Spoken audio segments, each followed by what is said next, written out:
আমি মালয়েশিয়াতে গিয়েছিলাম ওয়াজ করার জন্য। আল্লাহ যদি চায় এবারও দেশের প্রোগ্রাম শেষ করে মালয়েশিয়াতে আবার যাবো ইনশাআল্লাহ।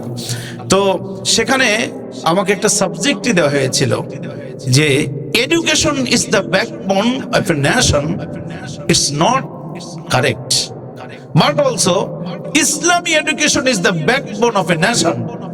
ওনারা বলছেন, আমাকে সাবজেক্ট দিয়েছেন, শুধুমাত্র শিক্ষাই জাতির মেরুদণ্ড হতে পারে না, বরং ইসলামী শিক্ষা, কোরআনের শিক্ষা হলো নবুয়তের শিক্ষা, ওহীর শিক্ষা, এই শিক্ষাই হলো জাতির মেরুদণ্ড। আমি সেখানে প্রমাণ করেছি, বক্তব্য দিয়েছি, তাদের অনেক বড় বড় ভালো উন্নত মানের লোকেরা সেখানে ছিল। আমি ওনাদেরকে জিজ্ঞাসা করলাম, তোমাদের দেশে এত উন্নতি, অগ্রগতি, এত বেসামাল জিনিসপত্র সব নাগালের মধ্যে, দ্রব্য মূল্যর কোনো ঊর্ধ্বগতি নাই, তারপরে একে অপরের প্রতি অত ব্যাপক হিংসা বিদ্বেষ নাই, এত জেল জুলুম, হুলিয়া জুলুম, নির্যাতন, নিপীড়ন কিচ্ছু নাই, তোমাদের মধ্যে এত ভ্রাতৃত্বটা কেমন করে হয়, তোমাদের এত উন্নতি অগ্রগতি কেমন করে হলো? ওনারা বলছিলেন যে ভাইজান, এটা হওয়ার পিছনের কারণটা হলো এই যে আমাদের এই প্লে থেকে শুরু করে, নার্সারি থেকে শুরু করে, 1, 2, 3 থেকে শুরু করে 9, 10 থেকে শুরু করে ইন্টারমিডিয়েট, তারপরে হলো ডিগ্রি, অনার্স, মাস্টার্স, এমনকি এলএলবি, এমএলএম, এমনকি যদি কেউ পিএইচডি করে, প্রত্যেকটি ক্লাসে কমপক্ষে কোরআনে কারিমের 100 মার্কের সিলেবাস দেওয়া হয়।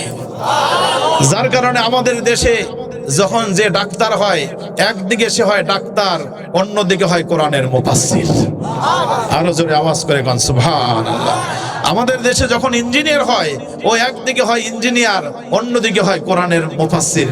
জোরে কোন সুবহানাল্লাহ।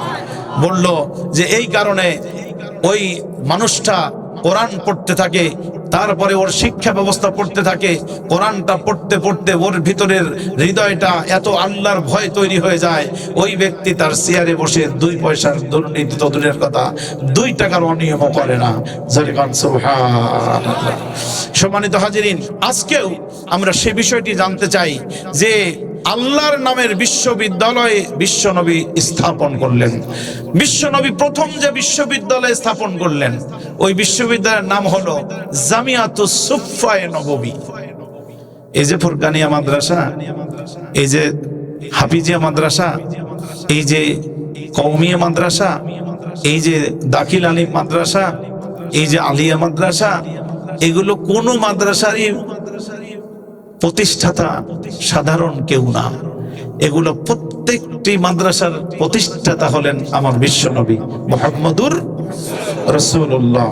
জোরে জবান ছেড়ে কোন সাল্লাল্লাহু আলাইহি ওয়াসাল্লাম। এই খবরটা আপনাদের জন্য সুসংবাদ না দুঃসংবাদ?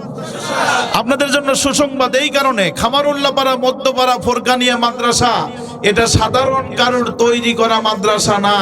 সাধারণ এই মাদ্রাসার কেউ প্রতিষ্ঠাতা নয়। এই মাদ্রাসার প্রতিষ্ঠাতা হলেন ডাইরেক্ট মুহাম্মদ রাসূলুল্লাহ। আপনারা খুশি না বেজার? সাধারণ কেউ নয়, খামারুল্লাহপাড়ার কেউ নয়, যারা আছেন ওনারা উপলক্ষ মাত্র, কিন্তু মাদ্রাসার মূল প্রতিষ্ঠাতা হলেন বিশ্বনবী। আমার বন্ধুগণ, আমার ভাইরা, আল্লাহর নবী আল্লাহর নামে পড়া বিশ্ববিদ্যালয় উন্মুক্ত করলেন, লেখাপড়া শুরু করলেন, ওই ইকরা বিশ্ববিদ্যালয় স্থাপন করলেন। বিশ্বনবী আল্লাহর নামে ইকরা বিশ্ববিদ্যালয় স্থাপন করলেন, জামিয়াতুস সুফফায়ে নববী। আমার ভাইয়েরা, কেউ নাম দিয়েছেন মাদ্রাসাতুস সুফফায়ে নববী। এই যে জামিয়াতুস সুফফায়ে নববী নবী তৈরি করলেন, কারণ হলো আল্লাহর নবী জানেন এই সমাজ ব্যবস্থাকে যদি সত্যিকার অর্থে ভেঙে চুরে খান খান করে মানুষের তৈরি করা তন্ত্র মন্ত্র মতবাদ সমাজ ব্যবস্থা ভেঙে চুরে খান খান করে তার ডাস্টবিনে যদি আল্লাহর নাম, যদি আল্লাহর সার্বভৌমত্ব প্রতিষ্ঠিত করতে হয়, এটা আপনি সম্ভব হবে না। বরং এই জন্য অবশ্যই এই মানুষগুলোকে আল্লাহ রাব্বুল আলামিনের কোরআনের জ্ঞানে জ্ঞানী করতে হবে, ঠিক কিনা? এই মানুষগুলোর মধ্যে আগে কোরআনের জ্ঞানে জ্ঞানী করতে হবে, আগে মৌলিক চেঞ্জ করতে হবে, আগে মূলটা চেঞ্জ করতে হবে। ও জ্ঞান হবে ওর কোরআনের। আল্লাহ নবী বললেন, আমি বিশ্ববিদ্যালয় বানালাম। এই বিশ্ববিদ্যালয়ের চ্যান্সেলর আল্লাহ। কিতাব হলো দুইটা কিতাব হলো, একটার নাম হলো কোরআন, আর একটার নাম কি? কথা বলেন হাদিস। দুইটা মাত্র কিতাব, ভালো করে খেয়াল করেন। একটা বিশ্ববিদ্যালয়ের কিতাব হলো মাত্র দুইটা, একটা হলো কি? কোরআন, আর একটা হলো হাদিস। আল্লাহর নবী বিশ্ববিদ্যালয় স্থাপন করে বলে গেলেন, শোনো শোনো শোনো, আমি জানিয়ে গেলাম দুনিয়ার উম্মতেরা কান খাড়া করে শোনো, আমি তারাকতু ফীকুম আমরাইন লান তাদিল্লু মা তামাসসাকতুম বিহিমা কিতাবাল্লাহি ওয়া সুন্নাতি রাসূল। বিশ্বনবী বললেন, আমি যে বিশ্ববিদ্যালয় বানালাম, কিতাব দিলাম দুইটা, একটা হলো কোরআন এবং একটা হলো হাদিস। আল্লাহর নবী বললেন, উম্মতেরা শোনো, কানটা খরগোশের মতো খাড়া করে শোনো, এই দুইটা কিতাব যদি কেউ ধারণ করতে পারে, এই দুইটা কিতাব যদি কেউ মেনে চলতে পারে, তাহলে এই দুইটা কিতাব মাননেওয়ালা ব্যক্তিকে দুনিয়ার কেউ তাকে পথভ্রষ্ট করতে পারবে না। লান তাদিল্লু, নেভার, কখনো নাই। কেউ তাকে পথভ্রষ্ট করতে পারবে না, কেউ তাকে পথভ্রষ্ট করতে পারবে না, কেউ তাকে পথভ্রষ্ট করতে পারবে না, কেউ তাকে, তার উপরে জুলুম নির্যাতন যতই চালাক না কেন, এই ব্যক্তিটা কখনো হেদায়েতের পথ থেকে দূরে যাবে না। জোরে বলেন ঠিক কিনা? আমার বন্ধুগণ, আমার ভাইরা, তাহলে একটা বিশ্ববিদ্যালয় করলেন, ফরকানিয়া মাদ্রাসা করলেন। বিশ্বনবী জামিয়াতুস সুফায়ে নববী বিশ্ববিদ্যালয় স্থাপন করলেন। স্থাপন করার পর ওই বিশ্ববিদ্যালয়ের কিতাব দিলেন কয়টা? জোরে বলেন, সবাই বলেন কয়টা? আরো জোরে বলেন কয়টা? কি কি? একটা হলো কোরআন, আর একটা হলো কি? হাদিস। আমার ভাইয়েরা, এই দুটো কিতাব বানানোর পর বিশ্বনবী ওই বিশ্ববিদ্যালয়ের যিনি প্রথম ছাত্র, এক নাম্বার রোলধারী একজন ছাত্র, যার নাম হলো সাইয়েদনা আবু বকর, সুবহানাল্লাহ কোন। ওই বিশ্ববিদ্যালয়, বিশ্বনবীর বিশ্ববিদ্যালয়ের এক নাম্বার রোলধারী ছাত্রের নাম হলো আবু বকর। জোরে বলেন কি? সাইয়েদনা আবু বকর রাদিয়াল্লাহু তাআলা আনহু এক নাম্বার রোলধারী বিশ্ববিদ্যালয়ের ছাত্র। বিশ্বনবী সোজা সাপটা তার ব্যাপারে বললেন, আবু বকর, এই যে ইসলামী বিশ্ববিদ্যালয়ের ছাত্র হয়ে এই জামিয়াতুস সুফায়ে নববীর ছাত্র হয়ে, আল কোরআনের বিশ্ববিদ্যালয়ের ছাত্র হয়ে, আল হাদিসের বিশ্ববিদ্যালয়ের ছাত্র হয়ে আবু বকর কত দূর পর্যন্ত তার মর্যাদা লাভ করেছে বিশ্বনবী জানান দেন এভাবে, ইন্নাল জান্নাতে সামানিয়াতু আবওয়াব, ইন্নাল জান্নাতি সামানিয়াতু আবওয়াব। বিশ্বনবী বললেন, শোনো শোনো শোনো, আমি তোমাদেরকে একটা সুখবর দেই, আল্লাহ রাব্বুল আলামিনের জান্নাতের 8টা দরজা থাকবে। জোরে বলেন, কয়টা দরজা থাকবে? 8টা দরজা থাকবে। আল্লাহ নবী বললেন, ও আমার সাহাবীরা, তোমরা, আমি তোমাদের সামনে একটা বয়ান করব, আমার বয়ানটা তোমরা মনোযোগ দিয়ে শোনো। ইন্না লিল জান্নাতি সামানিয়াতু আবওয়াব, আল্লাহ রাব্বুল আলামিনের জান্নাতের 8টা দরজা থাকবে। আর যে ওয়াজটা তোমাদের সামনে করব, আমার উম্মতের মধ্যে একজন উম্মত আছে, আমার সাহাবীদের মধ্যে একজন সাহাবী আছে, যেই সাহাবীকে ওই জান্নাতের 8টা দরজাই ডাকতে থাকবে, জান্নাতের 8টা দরজাই ডাকতে থাকবে, আপনি আসুন, আপনি আসুন, আপনি আসুন, উদখুলু বাবি, উদখুলু বাবি, উদখুলু বাবি। আপনি আমার দরজা দিয়ে ঢোকেন, আমার দরজা দিয়ে ঢোকেন, আমার দরজা দিয়ে ঢোকেন, আমার দরজা দিয়ে ঢোকেন। বিশ্বনবী বললেন, একজনের আমল আল্লাহর কাছে এত বেশি পছন্দ, আল্লাহ রাব্বুল আলামিনের জান্নাতের 8টা দরজাই তাকে ডাকতে থাকবে, ডাকতে থাকবে, ডাকতে থাকবে।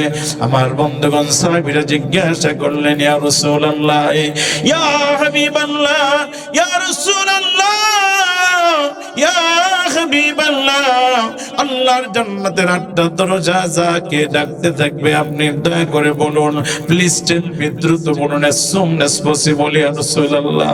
ওই সৌভাগ্যবান ব্যক্তিটাকে আল্লাহর নবী বললেন, ওই সৌভাগ্যবান ব্যক্তি আর কেউ নয়, ওই সৌভাগ্যবান ব্যক্তিটা হলো জামিয়াতুস সুফফায়ে নববীর 1 নাম্বার রোলদারি ছাত্র, তার নাম সাইয়্যিদুনা আবু বকর।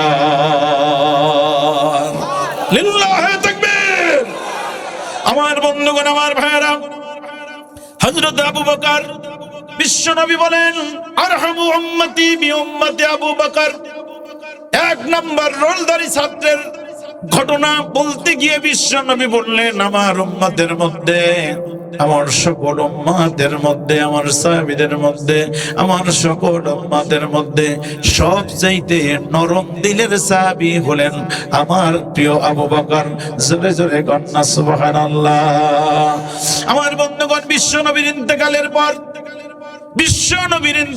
পর যে কয়দিন হযরত আবু বকর খলিফা ছিলেন, মসজিদে নববীর মেহরাবে দাঁড়াতেন, বক্তব্য দিতেন, আর নামাজে যখন দাঁড়াতেন কোন রকমে কাদু কাদু করে শোনা যেত, আলহামদুলিল্লাহি রাব্বিল আলামিন আর রহমানির রহিম মালিকি ইয়াউমিদ্দিন ইয়াকা না'বুদু ওয়া ইয়াকা নাস্তাঈন ইহদিনাস সিরাতাল মুস্তাকিম সিরাতাল লাযীনা আন'আমতা আলাইহিম গায়রিল মাগদুবি আলাইহিম ওয়ালাদ-দাল্লিন।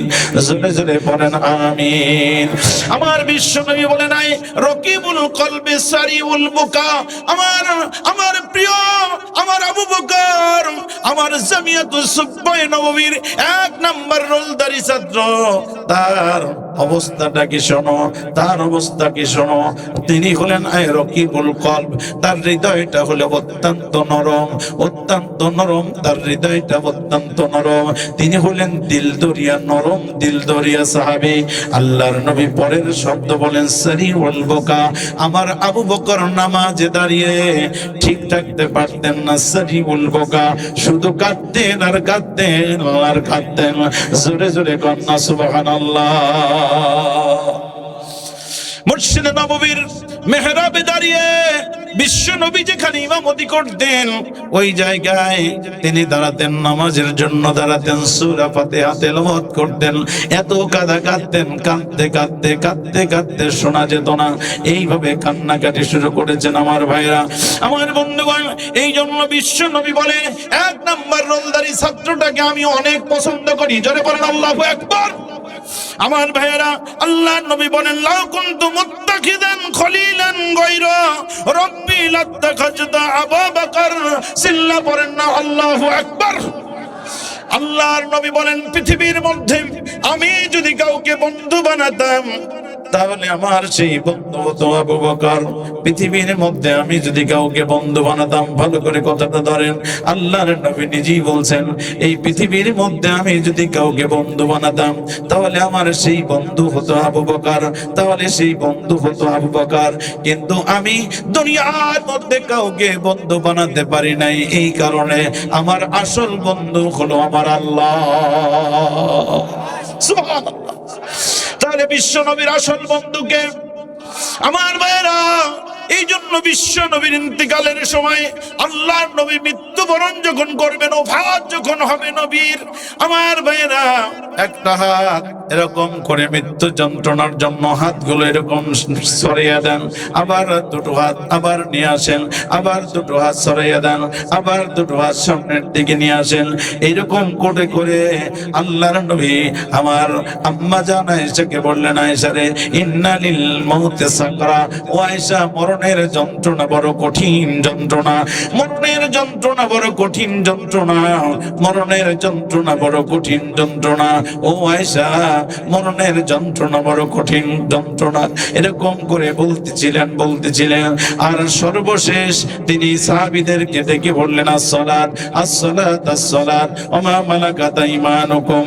এটা বলার পর বিশ্বনবী সর্বশেষ কথা যেটা বলেছেন, আল্লাহুম্মা ইলা রফিকিল আলা, আমি ওই আল্লাহ রব্বুল আলামিন আমার বন্ধু বন্ধু, আর আমি আমার বন্ধুর নিকটেই চলে গেলাম।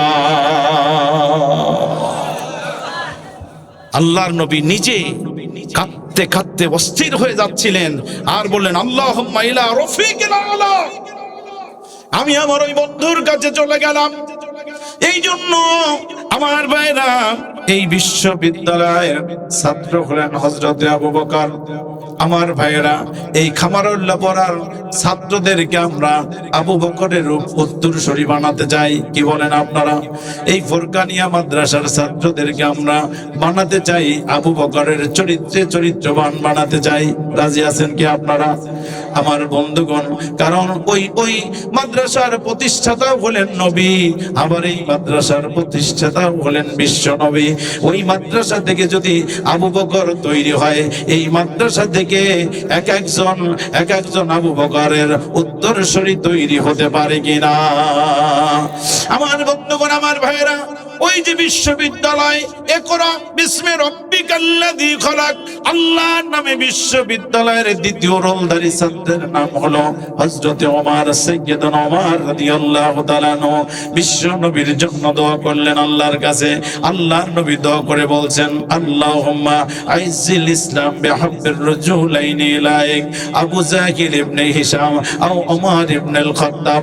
দোয়া করে বললেন, আয় আল্লাহ, এই মক্কার যুগে, এই মক্কায় যদি ইসলাম কায়েম করতে হয়, এই মক্কা যদি ইসলামী শিক্ষা বাস্তবায়ন করতে হয়, আরবের মধ্যে যদি ইসলাম শিক্ষা বাস্তবায়ন করতে হয়, গোটা দুনিয়ায় যদি কালিমার পতাকা পথ করে ওড়াতে হয়, রব্বুল আলামিন, তাহলে অবশ্যই আমি হয় তুমি আবু জেহেলকে দাও, না হলে ওমরকে দাও, এই দুইজনের একজনকে তুমি ইসলামের কোলে তুলে দাও।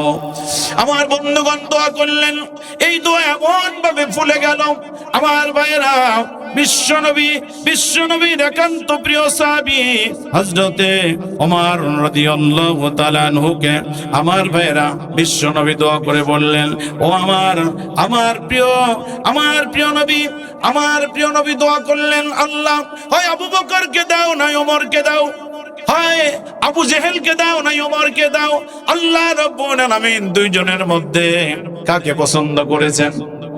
জোরে বলেন সবাই, কাকে পছন্দ করেছেন? ওমরকেই পছন্দ করেছেন। নবী দোয়া করেছেন, দোয়া মঞ্জুর হয়ে গেছে। এখন হযরত ওমর পাগল হয়ে গেছে, কি করবে বুঝতে পারে না।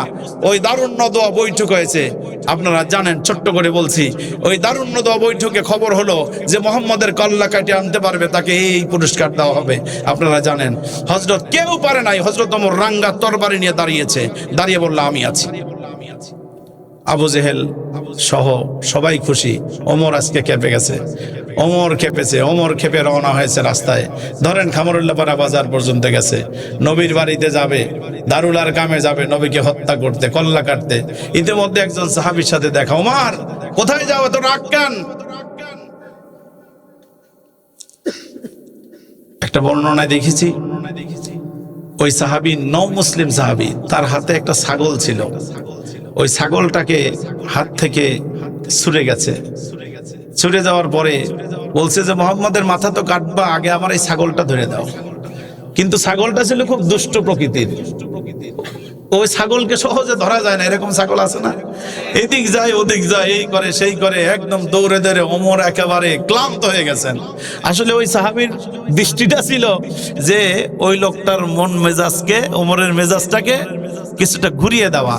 অনেকক্ষণ দৌড়াদৌড়ি করে মেজাজ তো ঘুরলো না, ছাগল ধরার পরে মেজাজ আরো গরম, যে ছাগলই মনে হয় কেটে ফেলবে, তুই আমার কষ্ট দিছিস এত বেশি। বলে, এই ওমর, এটা আমার আমানত, নষ্ট করবে না। ওমর থেমে গেল, বললো যে তুমি সময় নষ্ট করলা। বলে, যাবা কোথায়? কয়, মুহাম্মাদের মাথা কাটতে। ধর্মিয়া, মুহাম্মাদের মাথা কাটতে যাবে, আগে নিজের ঘর সামলাও। হযরত ওমরের মেজাজ গরম হয়ে গেছে আরো বেশি। ফাজলামি করো নাকি? নিজের ঘর সামলাও মানে কি বলতে চাও? কেন? বলে, তোমার বোন এবং ভগ্নিপতি দুইজন ইসলাম গ্রহণ করেছে, আগে ওদের সামলাও। জোরে কান সুবহানাল্লাহ। হযরত ওমর রাগী মানুষ, রাগে একদম থরথর করে কাঁপা শুরু করেছে। কি বলো তুমি কি আমার সাথে ইয়ার্কি করতেছো নাকি? বলে, না, আমি তোমার সাথে ইয়ার্কি করব কেন? তুমি আগে ভালো করে নিজেকে চিন্তা করে নিজের ঘরটাকে আগে সামলাও। এত মেজাজ বিশ্ব নবী নিজেই বলেন, ওমর ওয়াল্লাহি মা লাকিয়াকা শাইতানু সালিকান ফাজ্জান ইল্লা সালাকা ফাজ্জান গায়রা ফাজ্জিক। বিশ্ব নবী নিজেই বলেন, ওমর তুমি যখন এক রাস্তা দিয়ে হাইটে যাও, শয়তান তোমাকে দেখে অন্য রাস্তা দিয়ে হেঁটে যায়। জোরে কোন সুবহানাল্লাহ। কি ধরনের ব্যক্তিত্ব তার! শয়তান অন্য রাস্তা দিয়া হেঁটে যায়। সেই ওমরকে খেপায়ে তুলেছেন, বললেন আগে যাও। বলে ঠিক আছে। উনি একটু গতিপথটা চেঞ্জ করলেন, বোনের বাসার দিকে রওনা দিলেন। সাহাবীর উদ্দেশ্য পূর্ণ হয়ে গেল। বোনের বাসায় গিয়ে দেখলেন যা কাজ তাই হচ্ছে। কোরআন শরীফের একটা চামড়ার উপরে লেখা একটা কোরআন শরীফের পৃষ্ঠা নিয়েছেন, ওই পৃষ্ঠায় ওরা পড়াশোনা করতেছে। ওখানে একজন শিক্ষক আছে, শিক্ষকের নাম হলো হযরত খাব্বাব রাদিয়াল্লাহু আনহু। হযরত খাব্বাব ইসলামের জন্য যে কি যন্ত্রণাই সহ্য করেছেন। হযরত খাব্বাব রাদিয়াল্লাহু তাআলা আনহুকে জ্বলন্ত অঙ্গারের উপরে চিৎ করে শুইয়ে দিয়ে গায়ের উপরে বড় বড় পাথর এনে এনে চাপা দেওয়া হতো, আর পিছনের এই দিক দিয়ে ওই মাংস আর রক্ত আর চর্বিগুলো গলে গলে গলে গলে ওই আগুন নিত্য। হযরত ওমর একদিন আমিরুল মুমিনিন যখন বললেন, হঠাৎ করে ওনার পিছনের এই চেহারা সাইডটা দেখেছেন, দেখে বললেন, খাব্বাব আমি এরকম মানুষ তো জীবনে কোনোদিন দেখি নাই।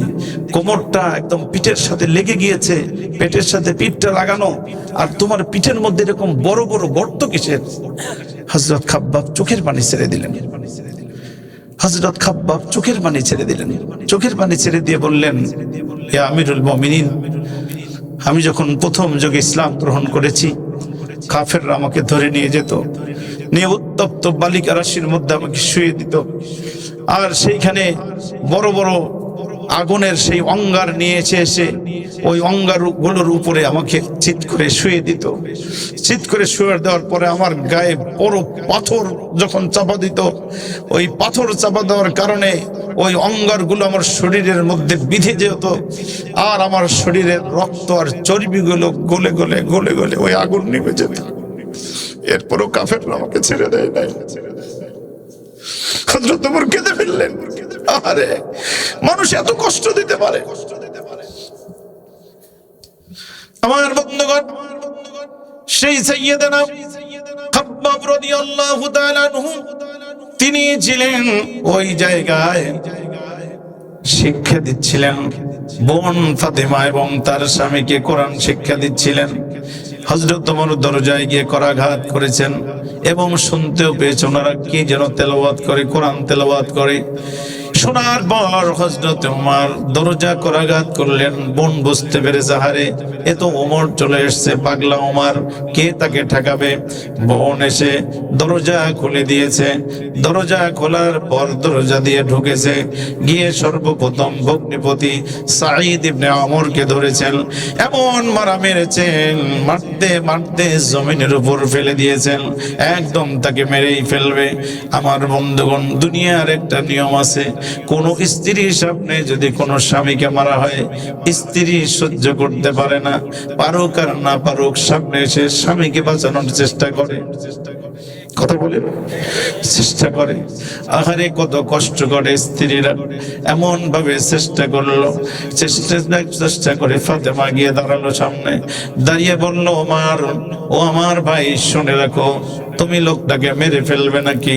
তুমি সাপ, তোমাকে পরিষ্কার করে জানিয়ে দিলাম, এরকম করে মারতে থাকো, মারতে থাকো, মারতে থাকো, হাজার বার মারতে মারতে যদি আমাদেরকে দুনিয়া থেকে বিদায় করে দাও, আমরা দুনিয়া থেকে চলে যেতে রাজি আছি, কিন্তু আমরা ঈমান নামক মহামূল্যবান সম্পদ ছেড়ে দিতে রাজি নাই।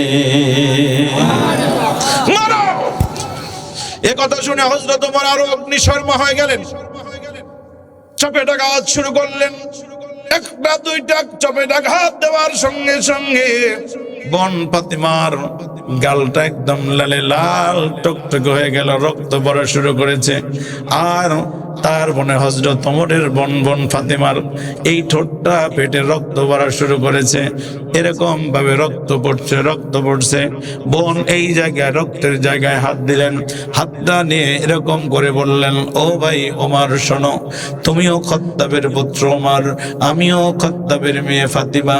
আমি এই রক্তের নামে কসম করে বললাম, তুমি যদি আমাদেরকে মেরেও ফেলো তাও ঈমান নামক এই সম্পদ আমরা ছেড়ে দিতে পারবো না। আমার বন্ধুগণ, আমার ভাইরা, এই যে অবস্থা তৈরি হলো, হযরত ওমর বললেন, বোন রে, আমার মধ্যে যেন কেমন লাগে। তার মানে বোনের রক্ত যখন ভাই দেখেছে, হৃদয়ের মধ্যে একটা দুর্বলতা তৈরি করে দিয়েছেন কে? আরো জোরে চিৎকার আওয়াজ করে বলেন কে?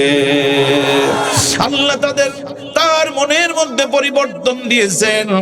এবার হযরত ওমর বলেন, বোন তুমি কি পড়তেছিলে একটু আমাকে দাও। আমার ভাইয়েরা একটু খেয়াল করে শুনবেন, কি পড়তেছিল? আমাকে দাও, আমাকে দাও, আমাকে দাও। বোন বললেন, বোন ভাইরে, তোমাকে তো এটা দেওয়া যাবে না, এটা পবিত্রতম একটা জিনিস, এই জিনিসটা তোমাকে দেওয়া যাবে না।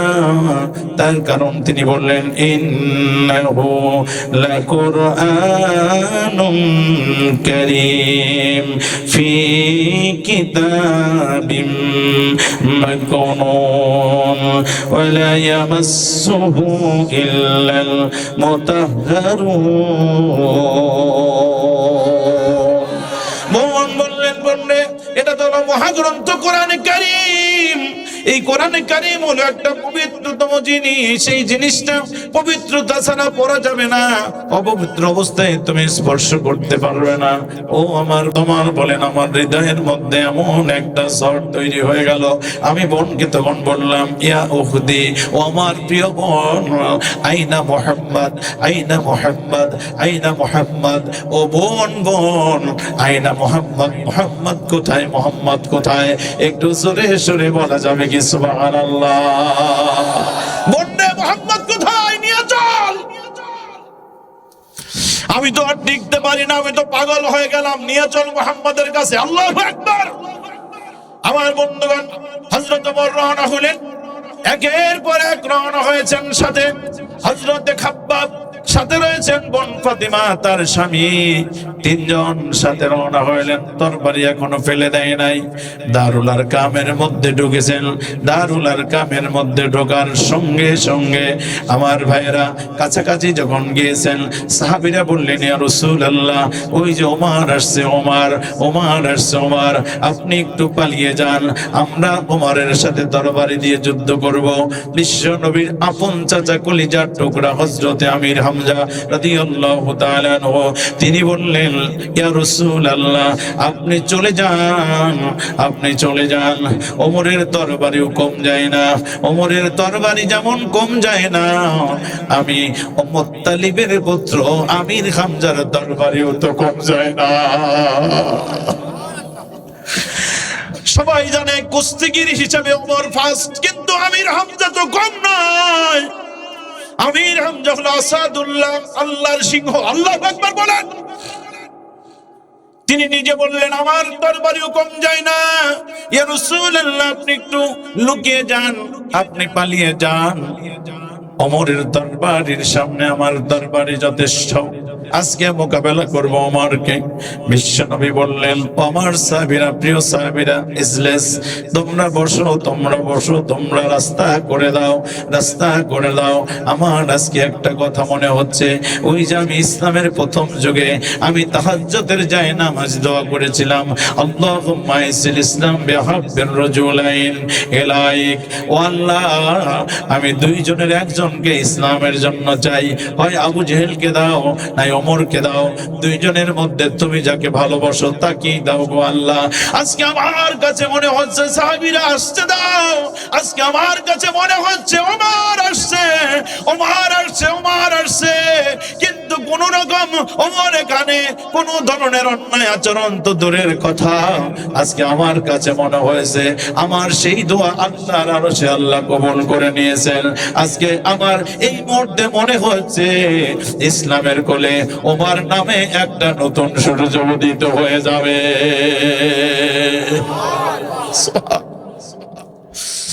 আমার বন্ধুগণ, আমার ভাইয়েরা, তাহলে এই যে বিশ্ব নবীর কাছে তিনি গেলেন, হযরত বিশ্ব নবীর কাছে হযরত ওমর গেলেন।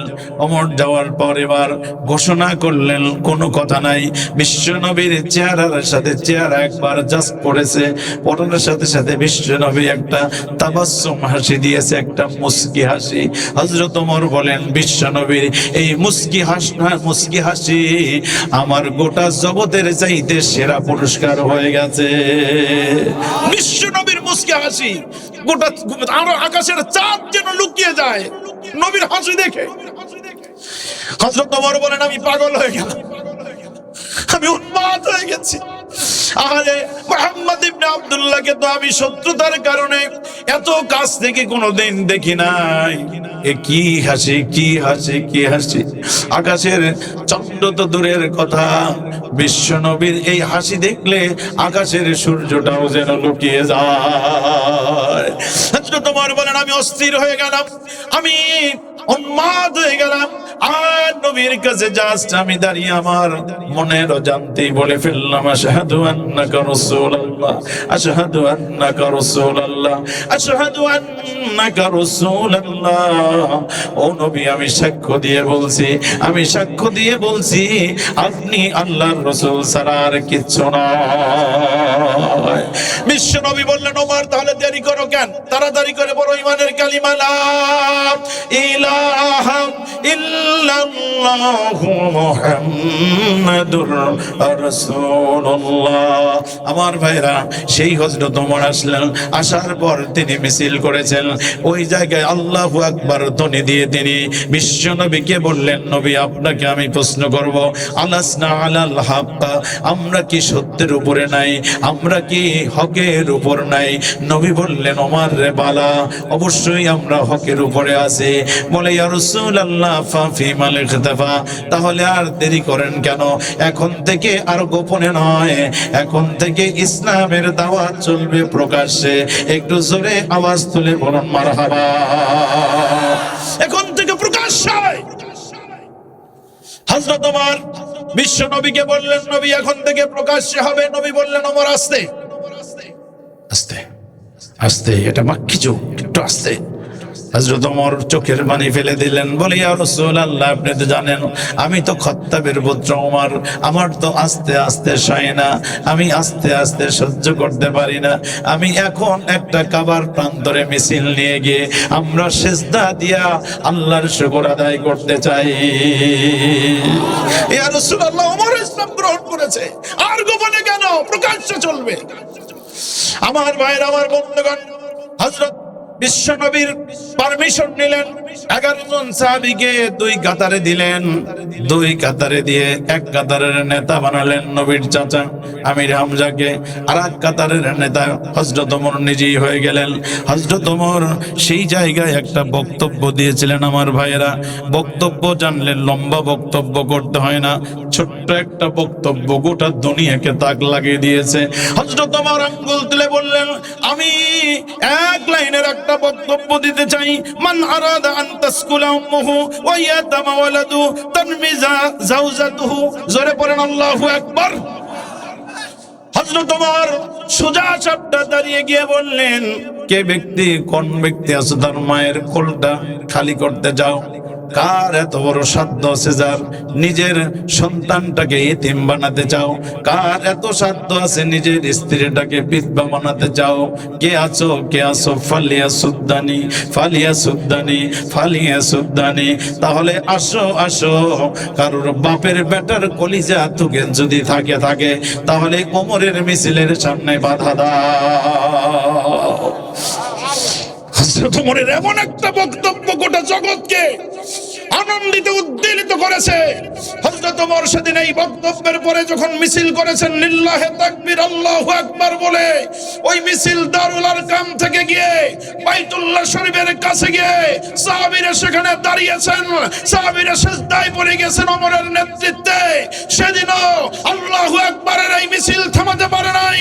আজ গোটা পৃথিবীর মানুষ মানব রচিত তৈরি করা তন্ত্র মন্ত্র আর মতবাদের ধ্বজাধারীরা ওরা যতই চাক না কেন এই আল্লাহু আকবারের ধ্বনি সেদিন যেমন থামাতে পারে নাই, কিয়ামত পর্যন্ত আল্লাহু আকবারের ধ্বনি গোটা পৃথিবীর কোন কাফের, কোন নাস্তিকের বাচ্চা ঠেকাতে পারবে না, পারবে না, পারবে না। কথা বলেন ঠিক কিনা? লিল্লাহি তাকবীর।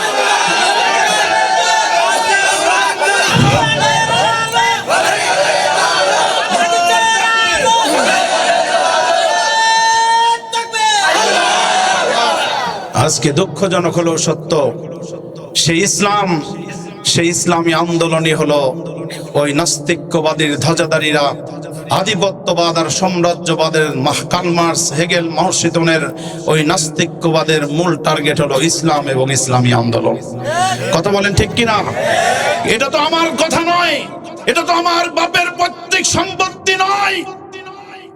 তুমি যদি যুদ্ধ ঘোষণা করো, আল্লাহ এবং তার রাসূলের বিরুদ্ধে যুদ্ধ ঘোষণা করতে পারো, কারণ আল্লাহ রাসূল জামিয়াতুস সুফফায়ে নববী তৈরি করলেন, আর একজন ওমর বানালেন, আর সেখানে ঘোষণা করলেন কারুর বাপের যদি সাধ্য থাকে তাহলে তোমরা মিছিলের সামনে আসো। আজকেও কিছু সংখ্যক মর্দে মুজাহিদ এই বাংলাদেশে আছে, আপনারা দেখতে পাচ্ছেন, ফাঁসির মঞ্চে যাচ্ছে, জেল, জুলুম, হুলিয়া, মামলা, হামলা।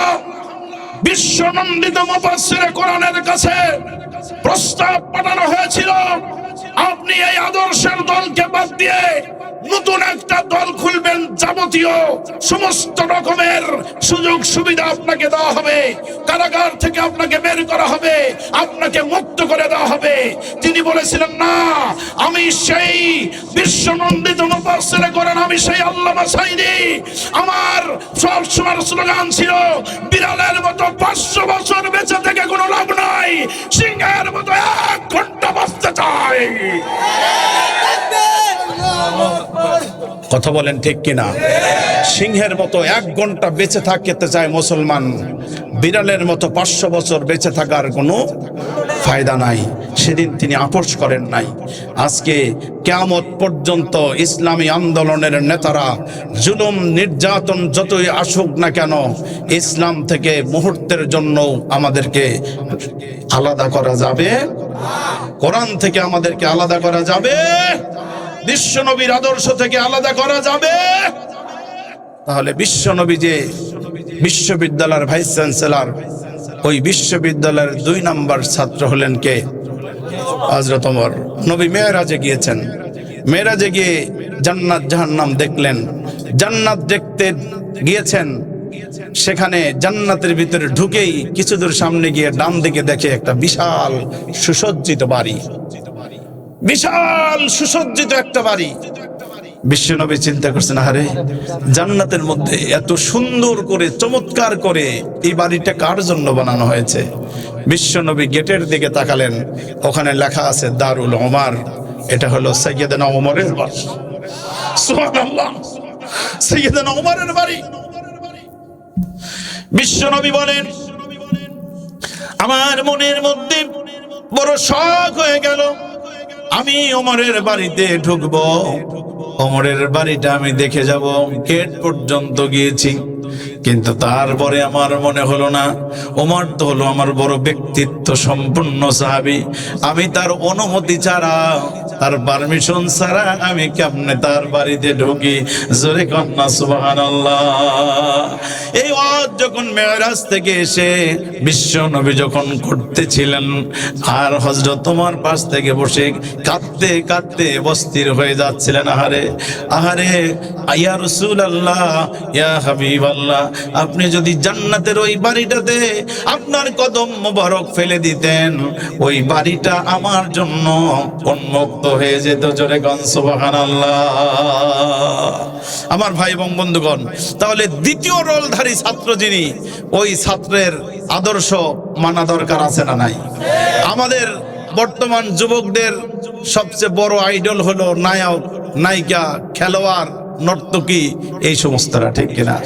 অনেকে মনে করে চুল কাটে হলো মেসির মতো, অনেকে কাটে হলো নেইমারের মতো, অনেকে কাটে রোনালদো ছাড় দেয়, আবার অনেকে সালমান খান, তারপরে অনেকে হলো শাহরুখ খান, এরপরে অনেকে হলো আরো হাবিজাবি নায়ক নায়িকা যারা আছে তারা অনেকেই, ঠিক কিনা? ওরা মনে করে এরাই হলো আমাদের প্রকৃত আদর্শ, কিন্তু না, Hazrat Omar is the super hero in the world. Hazrat Omar is the superstar in the world. Hazrat Omar is the idol in the world. Hazrat Omar গোটা জগতের জন্য আইডল, গোটা জগতের জন্য সুপারস্টার, গোটা জগতের জন্য সুপার হিরো। কিন্তু আমরা বুঝতে পারি না, এই জামিয়াতুস সুফফায়ে নববী এক একজন আবু বকর এবং ওমর বানায়। আমরা আজকের এই মাদ্রাসা থেকে আমরা এক একজন আবু বকর এবং ওমরের উত্তরসূরি বানাতে চাই। আপনারা খুশি না বেজার? জোরে বলেন, আপনারা খুশি না বেজার? আমার ভাই এবং বন্ধুগণ, কিভাবে সেই আবু বকর ওমর ওসমান তৈরি হবে, সেই তাদের মর্যাদাই বাকি আমরা তো গুরুত্ব দিতে পারি না। আমরা মনে করি যে ওই একটা ফুরকানিয়া ইবতেদায়ী মাদ্রাসা, ওইটার মূল্য আর কত, ওইটার দামই বা কত, ওখানে ছেলে পেলে পড়াইয়া কি লাভই বা হবে, এই ধরনের একটা হীনমন্যতা আমাদের মধ্যে কাজ করে, নাকি করে না? অনেকেরই করে যে ওখানে পড়াইয়া লাভ কি হবে। কিন্তু পড়াবেন, কেন পড়াবেন? আল্লাহ কোরআন শরীফে বলে দিয়েছেন, ভালো করে কান লাগান, একেবারে খরগোশের মতো। আল্লাহ নিজে বললেন, ইয়ারফা ইল্লাহুল্লাযীনা আমানু মিনকুম ওয়াল্লাযীনা উতুল ইলমি দারাজা। জোরে পড়েন আল্লাহু আকবার। আল্লাহ রাব্বুল আলামিন মহাগ্রন্থ কোরআনের কারীমের মধ্যে বললেন, তোমাদের সামনে যে কোরআনে কারীম আমি রব্বুল আলামিন দিয়ে দিয়েছি, ও মানব মণ্ডলী শুনে রাখো, এই কোরআন এতটাই দামি, যার সাথে কোরআন লেগে যায় আল্লাহ রব্বুল আলামিন অটোমেটিক তার দাম বাড়িয়ে দেয়। সুবহানাল্লাহ। আল্লাহ নিজেই বলছেন, ইয়ারফা ইল্লাহুল্লাযীনা আমানু মিনকুম, ঈমানদারদের মধ্যে তোমরা যারা আছো, যাদের সাথে কোরআনের ছোঁয়া লেগেছে, কোরআনের ইলম যার ভিতরে ঢুকেছে, কোরআনের ইলম যার ভিতরে ঢুকেছে, কোরআনের ইলম যার ভিতরে ঢুকেছে, আল্লাহ রাব্বুল আলামিন বলেন, আল্লাযীনা উতুল ইলমি দারাজা। আল্লাহ রাব্বুল আলামিন তার দরজা, তার মর্যাদা হাজার হাজার কোটি কোটি গুণ বাড়িয়ে দেয়। জোরে কন্না সুবহানাল্লাহ।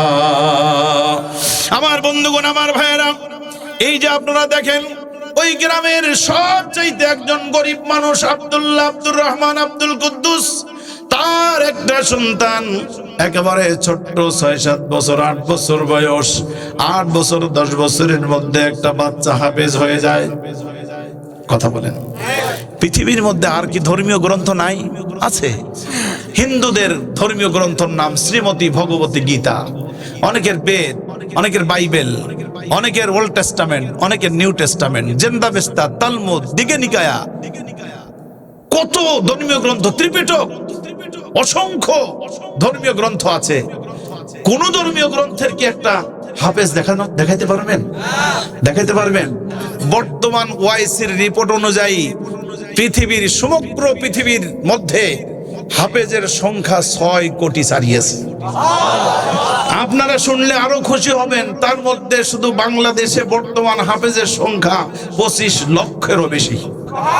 এটা জোরে সোরে আওয়াজ করে বলেন না সুবহানাল্লাহ। বাংলাদেশের মতো একটা ক্ষুদ্র দেশ, সেই দেশের হাফেজের সংখ্যা 25 লক্ষেরও বেশি। সুতরাং কেউ যদি মনে করে এটা থাবা দিয়েই কোরআনের আন্দোলনকে স্তব্ধ করে দেই, এটা পারবে? ওটা একটা গাঁজাখড়ি গল্প হবে, ঠিক কিনা? কেউ যদি মনে করে 2-1জনকে জেলখানায় নিলেই ইসলামী আন্দোলনের কর্মীরা ভয় পেয়ে সব পালিয়ে যাবে, আর কোনোদিন আন্দোলন করবে না, এটা কি হবে নাকি? পৃথিবীর ইতিহাস, যার উপরে নির্যাতন যত হয়েছে, জেলখানায় যত আন্দোলনের কর্মীরা গিয়েছে, তাদের ঈমান কমেছে না বেড়েছে? জোরে কোন, কমেছে না বেড়েছে? এই কয়দিন আগে বের হলো 925 দিন জেলখানায় ছিল আমির হামজা, ঠিক কিনা? মুফতি আমির হামজা কুষ্টিয়া বের হলো। এখন ওই মুফতি আমির হামজা আর কুষ্টিয়ার মুফতি আমির হামজা নয়। ওই আমির হামজা এখন আর শুধু বাংলাদেশের আমির হামজা নয়, এখন ওই আমির হামজা হয়ে গেছে হলো গোটা বিশ্ব মুসলিমের জন্য সম্পদ। কথা বলেন ঠিক কিনা? কোরআনের কথা বলবার কারণে 50 বছরের অধিক সময় কোরআনের তাফসীর করবার কারণে হাজার হাজার অমুসলিম মুসলমান যার হাতে হয়েছে, তাকে জেলখানায় রাখা হয়েছিল। তার জানাজার নামাজটা ঢাকা শহরে করতে দেওয়া হয় নাই, ঠিক কিনা? জানাজার নামাজ হলো গিয়ে তার দেশে। তারপরেও কত নাটক, কত কি করে লোক তো ঠেকাইতে পারে। তবে যদি ঢাকা শহরে জানাজা নামাজ পড়তে দেওয়া হতো ভালোভাবে, তাহলে দেখা যায় তো মাসের কয়দিন যায়, ঠিক কিনা? কত মানুষ, লক্ষ মানুষের সেখানে মিলন মেলা হয়ে যেত, এটা মানুষ হিসাব করে পারতো না। কথা বলেন ঠিক কিনা? দল মত নির্বিশেষে যেই মানুষটা হাসপাতালে গিয়ে পরিকল্পিতভাবে তাকে হত্যা করার কারণে সরকারি দলের বহু ছাত্র নেতারা, বহু যুব নেতারা, তারা ইন্না লিল্লাহ পড়ার কারণে পথ চলে গেছে। এই সংখ্যাও পত্র পত্রিকায় কিন্তু কম আসে নাই। কথা বলেন ঠিক কিনা? কিন্তু আমি যে জন্য কথাটা বললাম, যে এই যে মানুষটা, যেই মানুষটা চলে যাওয়ার পরে তার জানাজা ঢাকা শহরে পড়তে দেওয়া হয় নাই, কিন্তু পৃথিবীর মধ্যে 228টি রাষ্ট্রের মধ্যে 200-এরও অধিক রাষ্ট্রে তার গায়েবানা জানাজা হয়েছে। আরো জোরে কোন আল্লাহু আকবার। মক্কা মদিনা সহ গোটা পৃথিবীর 200 অধিক রাষ্ট্রে তার গায়েবানা জানাজা হয়। আমার ভাইরা, এটা কিসের কারামত? আরো জোরে বলেন, এটা কিসের মুজিজা? কোরআনের মুজিজা। সুতরাং একটু ধরে জেলখানায় নিয়ে রিমান্ডে 2-4টা বাড়ি দিবেন, আর মারবেন, আর মনে করবেন যে এটা শেষ। এটা শেষ না, ওইটা আরো শতভাগ ইমান, তরুতাজা ইমান নিয়া আরো ইসলামী আন্দোলনের স্পিরিট বাড়ায় দেয়। এটা কথা বলেন ঠিক কিনা? তবে মুফতি আমির হামজা একটা মজার কথা বলছে, আমার খুব ভালো লেগেছে। মুফতি আমির হামজা বললেন যে আমি 925 দিন আমি জেলখানার মধ্যে ছিলাম। জেলখানা থেকে আমি প্রতি 7 দিনে কোরআন খতম করেছি। আর আমি কোরআনটাকে রিসার্চ করেছি এমন ভাবে, এখন পুরো কোরআন শরীফটা আমার কাছে আয়নার মতো হয়ে গেছে। হিসাব করতে গেলে তার লস হয়েছে না লাভ হয়েছে? লাভ হয়েছে না? কোরআন তো ওই জিনিস, কোরআনের সাথে যে লেগে যায় অটো আল্লাহ তার মর্যাদা বাড়িয়ে দেয়। জোরে কোন সুবহানাল্লাহ। আমার ভাই এবং বন্ধুগণ, সেই জন্য আমরা এই বিশ্ববিদ্যালয় থেকে, এই ফোরকানিয়া মাদ্রাসা থেকে, নবীর ঘরা এই বিশ্ববিদ্যালয় থেকে আবু বকর, ওমর, ওসমান সহ আমরা ইসলামী আন্দোলনের জিন্দাদিল মুজাহিদদের মতো আদর্শবান এক একজন হাফেজ, এক একজন আলেম বানাতে চাই। কথা বলেন ঠিক কিনা? আপনারা কি রাজি আছেন? এই জন্য তার কারণ পৃথিবীর মধ্যে কোন ব্যক্তি সেরা? বিশ্ব নবী বললেন, খায়রুকুম মান তাআল্লামাল কুরআনা ওয়া আল্লামা। আল্লাহর নবী বললেন, ও খামারুল্লাহ পাড়াবাসী, এই খামারুল্লাহ পাড়ার মধ্যে কোন ব্যক্তির কোন সন্তান যতই ছোট হোক, যতই কালো হোক, যতই দেখতে অসুন্দর হোক, যতই ওর যাই হোক না কেন, ওর চেহারাটা সুন্দর নাও হতে পারে, ওর টাকা না থাকতে পারে, ওর পয়সা না থাকতে পারে, ওর জনবল না থাকতে পারে, ওর গোষ্ঠী না থাকতে পারে, ওর কথার কোনো মূল্যায়ন আমার আপনার কাছে নাও থাকতে পারে, কিন্তু বিশ্ব নবী বললেন, এই পৃথিবীর মধ্যে সুপারস্টার কে? একটু শুনে নাও গো। খায়রুকুম মান তাআল্লামাল কুরআনা ওয়া আল্লামা। যেই ব্যক্তি কোরআন শিখে আর যেই ব্যক্তি অন্যকে কোরআন শিক্ষা দেয়, নবী বলেন এটার চাইতে সুপারস্টার মানুষ দুনিয়ায় আর একটাও নাই। এটার চাইতে সুপার হিরো, সুপারস্টার, এটার চাইতে উত্তম মানুষ এই দুনিয়ার মধ্যে আর একটাও। সুতরাং আপনারা যে দান করছেন, আপনারা যে টাকা দিচ্ছেন, পয়সা দিচ্ছেন, মনে করবেন না কোথায় টাকা দেব, এটা মনে হয় নষ্ট হয়ে গেল না। এই মাদ্রাসায় আপনি টাকা দিবেন, পয়সা দিবেন, এটা দেওয়ার অর্থ হলো আপনি নিজে আপনার জীবনটাকে আপনি ওই জাহান্নাম থেকে মুক্ত করে জান্নাতি মানুষ বানালেন। জোরে কোন সুবহানাল্লাহ। আল্লাহর নবী তাই বলেন, খায়রুল কুরুনি কারনি সুম্মাল্লাযীনা ইয়ালুনাহুম সুম্মাল্লাযীনা ইয়ালুনাহুম। আল্লাহর নবী বলেন আমার যুগ সেরা যুগ। তার কারণ হলো আমার যুগের প্রেসিডেন্ট আমি বিশ্ব নবী। সুবহানাল্লাহ। বিশ্ব নবীকে নেতা বললে অনেকের গায়ে চুলকানি আসে। এরকম কপাল পোড়া নাস্তিক আছে না নাই? বিশ্ব নবীকে নেতা বললে গায়ে জ্বালা পোড়া লাগে যায়, বিশ্ব নবীকে নেতা বললে কয় হুজুর আবার রাজনীতি শুরু করলো। কিন্তু এটা তো আমার কথা নয়, বিশ্ব নবী নিজেই বলছেন খৈরুল কুরুনি কারণী, আমার যুগ সেরা যুগ। আর এই সেরা যুগ হবার কারণ হলো দুইটা, একটা হলো আমি বিশ্ব নবী হলেন মদিনার রাষ্ট্রপতি, আর দুই নাম্বার আমার এই রাষ্ট্রের সংবিধানের নাম হলো কোরআন। সুবহানাল্লাহ। নবী নিজে রাষ্ট্রপতি আর সংবিধান কি?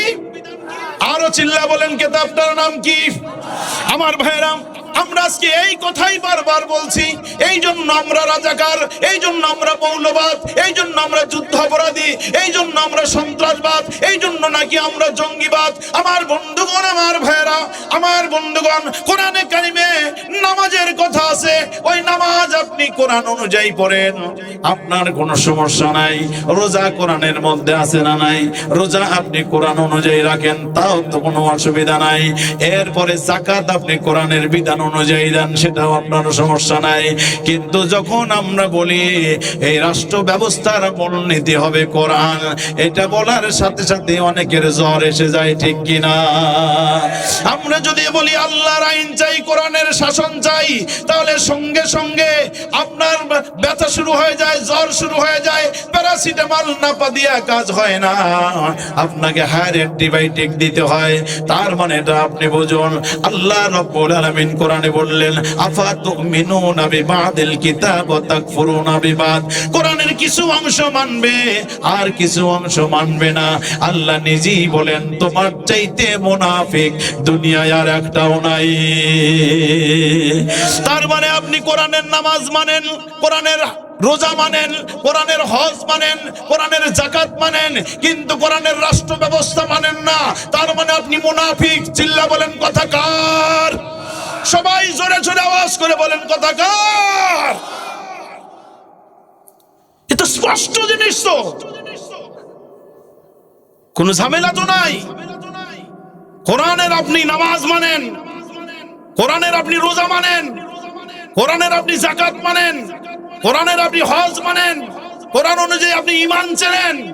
কিন্তু আপনাকে যদি বলা হয় কোরআনের রাষ্ট্র ব্যবস্থা প্রতিষ্ঠিত করা হোক, এক শ্রেণীর মানুষের গায়ে জ্বর আসে নাকি আসে না? মনে করে হুজুররা আবার এটা কি কয়? আরে মিয়া, আমি হুজুর হব কেন? আমার চাইতে বড় হুজুর তো মদিনার রাষ্ট্রপতি ছিলেন। চিল্লা বলো ঠিক কিনা? আমাদের মতো এসব হুজুরদের তো কোনো দামই নাই। আসল নাম তো হলো বিশ্ব নবী। তিনি বললেন খৈরুল কুরুনি কারণী সুম্মাল্লাযীনা ইয়ালুনহুম সুম্মাল্লাযীনা কিয়ালুনহুম, আমার যুগ সেরা যুগ, আমি রাষ্ট্রপতি, কোরআন হলো সংবিধান। পৃথিবী সৃষ্টির পর থেকে কিয়ামত পর্যন্ত, আজ পর্যন্ত কেন কিয়ামত পর্যন্ত এমন একটা রাষ্ট্র কেউ কায়েম করতে পারবে? তাহলে আমার ভাইয়েরা, আল্লাহর নবী বললেন তুমি রাস্তা দিয়ে চলো, ডান দিকে চলো। আমরা এখন ডান দিকে চলতে পারি না, কিন্তু মন কাঁদে কিনা? কাঁদে না? এখন যদি আমি ডান দিক দিয়ে চলি তাহলে তো অ্যাক্সিডেন্ট হবে, রোড অ্যাক্সিডেন্ট হবে। বাম দিক দিয়ে চলি কিন্তু মন মানে না। রাসূল বললেন মেসাওয়াক করো, আমরা মেসাওয়াক করি। রাসূল বললেন টুপি পরো, আমরা টুপি পরি। রাসূল বললেন তোমরা এই কাজ করো, আমরা সেটা করি। সব কাজ আমরা মানতে পারি। কিন্তু রাসূলুল্লাহ যখন বললেন ওই আইন আদালত চলবে আল্লাহর কোরআন দিয়ে, এটা বলার সঙ্গে সঙ্গে এক শ্রেণীর লোকের অসুবিধা হয় নাকি হয় না? চরম অসুবিধা। গন্ডগোলের জায়গায় হলো এটা। ভালো করে খেয়াল রাখুন, আর কোনো জায়গা নাই। শুধু আমরা চাই আল্লাহর কোরআন দিয়ে রাষ্ট্র ব্যবস্থা কায়েম করা হোক। এইটা নবীর সবচাইতে বড় সুন্নাহ। আমরা জানি আমাদের তাবলীগ জামাতের ভাইয়েরা, আমি অনেক ভালোবাসি তাদের। 2-3 দিন সময় লাগালে অনেক সওয়াব আছে না নাই? আছে, অবশ্যই আছে। এই সুন্নত আমরা খুব মানতে পারি। টুপি পরা, মিসওয়াক করা সুন্নত আমরা মানতে পারি। অনেক মরে যাওয়া সুন্নতকে তাজা করলে, হাদিসে আছে নবীর মরে যাওয়া কোন সুন্নতকে যদি তাজা করা হয় তাহলে 70 জন শহীদের সওয়াব পাওয়া যায়। জোরে কোন সুবহানাল্লাহ। বিশ্ব নবীর মরে যাওয়া কোন সুন্নতকে যদি জিন্দা করা হয় তাহলে 70 জন শহীদের সওয়াব তার আমলনামায় লেখা হয়। আপনি চিন্তা করে দেখেন তো যে বিশ্ব নবীর সবচাইতে মরে যাওয়া সুন্নতের নাম কি? কোরআনের শাসন ব্যবস্থা, ঠিক কি না? কোরআনের শাসন ব্যবস্থা মরে গেছে। আপনি যদি পারেন 70 জন যদি শহীদের সওয়াব নিতে চান তাহলে আপনি আসুন না একটু মরে যাওয়া সুন্নতের খেদমত করি। এই মরে যাওয়া সুন্নতের খেদমত করলে জেল আসবে, জুলুম হবে, নির্যাতন আসবে, নিপীড়ন আসবে, তারপরে বাধা আসবে, তারপরে জেল জুলুম হুলিয়া মামলা হামলা ফাঁসি তো আছেই, নানান রকমের ষড়যন্ত্র আসবে। কিন্তু একজন মুসলমান বিশ্ব নবীর সেই আদর্শ মানবার জন্য, আল্লাহর আইন আল্লাহর জমিনে প্রতিষ্ঠিত করবার জন্য যদি নিজের জীবন দিতে হয়, মুসলমানরা কারা কারা আল্লাহর রাস্তায় জীবন দেওয়ার জন্য প্রস্তুত আছে? আল্লাহকে হাত উঁচু করে দেখায়া দাও। ইসলামের শত্রুরা নারায়ে তাকবীর, নারায়ে তাকবীর। আমার ভাই এবং বন্ধুগণ, সেই জন্য আল্লাহ বললেন এরকম ইবতেদায়ী মাদ্রাসা প্রতিষ্ঠা করার মূল কারণটা কি জানেন? মূল কারণটা হলো ইন্না নাহনু নাযালনা যিকরা ওয়া ইন্না লাহু লাহাফিজুন। একটু যার জবানে যত শক্তি আছে জবান ছেড়ে বলেন তো আল্লাহু আকবার। আরো চিৎকার আওয়াজ করে বলেন আল্লাহু আকবার। তার কারণ আল্লাহ রাব্বুল আলামিন চমৎকার করে জানিয়ে দিলেন, মানুষরে শোনো, আমি তোমাদের জন্য যেই কিতাবটা পাঠিয়েছি, আমি তোমাদের জন্য যেই কিতাবটা পাঠিয়েছি, আমি তোমাদের জন্য যে কোরআনে কারিম পাঠিয়েছি, ওই কোরআনে কারিমটা নাজিল করেছি আমি। আর এই কোরআনে কারিমকে হেফাজতের দায়িত্বটাও আমি আল্লাহ নিজে নিয়েছি। সুবহানাল্লাহ। এই জন্য তো আমরা ভয় পাই না, এই জন্য তো আমরা কি করি না, কারণ আল্লাহ রাব্বুল আলামিন বলেন এই পৃথিবীর মধ্যে ইসলামকে দুনিয়া থেকে মিটিয়ে দেওয়ার জন্য বহু বামপন্থীরা চেষ্টা করবে। আল্লাহ রাব্বুল আলামিনের কোরআনের সুইচটাকে নিভিয়ে দেওয়ার জন্য অনেকে চেষ্টা করবে। আল্লাহ রাব্বুল আলামিন বলেন ইউরিদুনা লিইউতফিউ নূরাল্লাহি বিআফওয়াহিহিম আল্লাহু মুতিম্মু নূরিহি ওয়ালাউ কারিহাল কাফিরুন।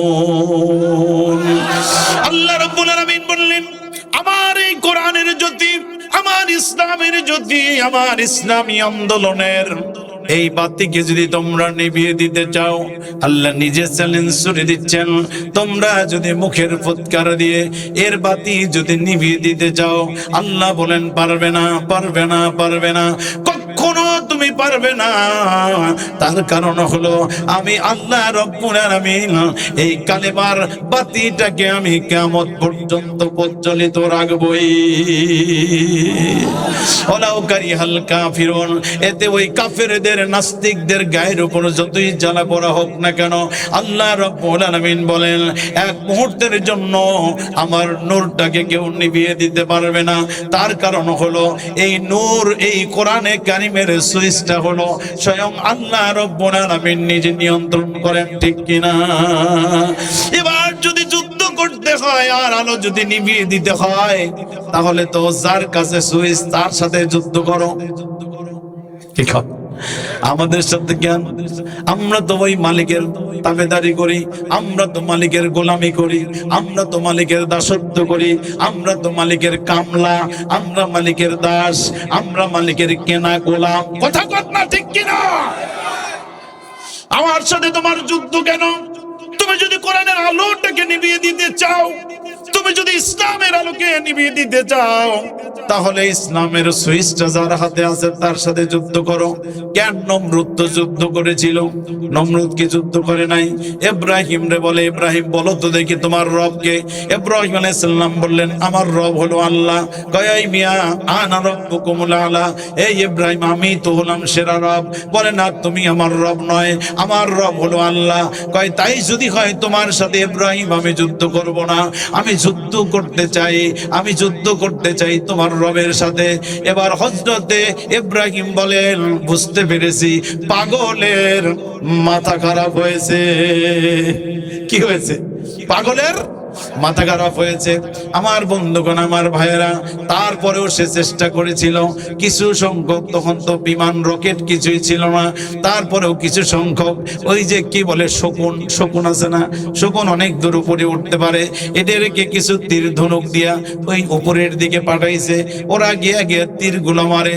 আল্লাহ বলে, ও নমরুদকে একটু বোকা বানাই, নমরুদকে একটু সময় দেই, কারণ আল্লাহ বলেন আমি ছাড় দেই, আমি ছাড় দেই, আমি ছাড় দেই। ইন্না বাতশা রাব্বিকা লাশাদীদ, কিন্তু আমি আল্লাহ কখনো ছেড়ে দেই না। ঠিক কি না বলেন? আল্লাহ নমরুদকে ছাড় দিয়েছেন, ছাড় দিয়েছেন। নমরুদকে বললেন, নমরুদ রে, যেহেতু তুমি একজন সেনাপতি সৈন্য দিয়ে পাঠিয়ে দিয়েছো, তোমাকে আমি আরেকটু ছাড় দিচ্ছি। এরকম ভাবে আমার ভাইয়েরা এইভাবে তরবারি যখন ছেড়ে দিয়েছে, ছেড়ে দেওয়ার পর আমার ভাইরা তীর যখন ছেড়ে দিয়েছে, ওই তীরটা ছেড়ে দেওয়ার পরে আল্লাহ রব্বুল আলামিন একটা মাছকে ডাক দিলেন, মাছ রে যাও, সাগর থেকে উড়ে যাও, গিয়ে এইরকম ভাবে যাও, ওই যে নমরুদের সৈন্যরা যে তীর ছেড়ে দেয়, ওই তীরের সাথে একটু লাগাইয়া একটু লেগে যাবা, একটু রক্ত ওর কাছে যাবে, দেখে ও খুশি হবে, ও আরো নাফরমানি করবে, আসল ধরাটা আমি আল্লাহ ধরে নিব। আমার বন্ধুগণ, ওই সৈন্য পাঠাইছে, তীর নিক্ষেপ করেছে, মাছ সেরকম ভাবে উজাড় করে দিল, নিজে উজাড় করে মাছটা তার প্রাণটা বিসর্জন দিল। এইভাবে লেগেছে, লাগার পরে ওই রক্ত এসেছে, ওই রক্ত দেখে নমরুদ জাদা খুশি। দেখো ইব্রাহিম, দেখো এই যে তোমার আল্লাহর সাথে যুদ্ধ করেছি, তোমার আল্লাহকে মেরে আমার সৈন্যরা ফিরে এসেছে। একটু জবান দিয়ে বলেন না নাউজুবিল্লাহ। আমার বন্ধুগণ, একটা মুরগি যদি মরে যায় খাওয়া কি জায়েজ? কথা কন। একটা খাসি যদি মরে যায় খাওয়া কি? একটা গরু যদি মরে যায় খাওয়া কি জায়েজ নাকি? কথা বলেন না কেন? একটা উট যদি মরে যায় খাওয়া কি?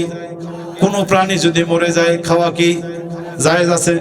কিন্তু মাছ নামক একটা প্রাণী যদি মরে যায়, যদি পচেও যায়, আগে দেখতাম মায়েরা ওই যে হুজুর পেপুলটি পাতা বলতো, আছে না নাই?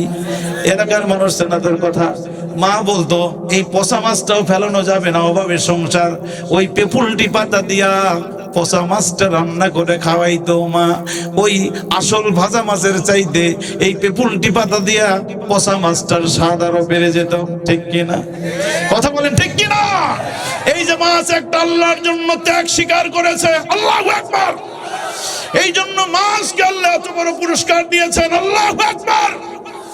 আমার বন্ধুগণ, আমার ভাইরা, আল্লাহ রাব্বুল আলামিন দেখলেন নমরুদ মনে মনে আরো খুশি হয়েছে, ব্যাপক খুশি হয়েছে, ব্যাপক খুশি। বলে, ইব্রাহিম দেখো তোমার আল্লাহরে মেরে এসেছি, তাহলে তোমার আল্লাহর সাথে যুদ্ধে গেলাম, তোমার আল্লাহ তো সৈন্য পাঠাইলো না।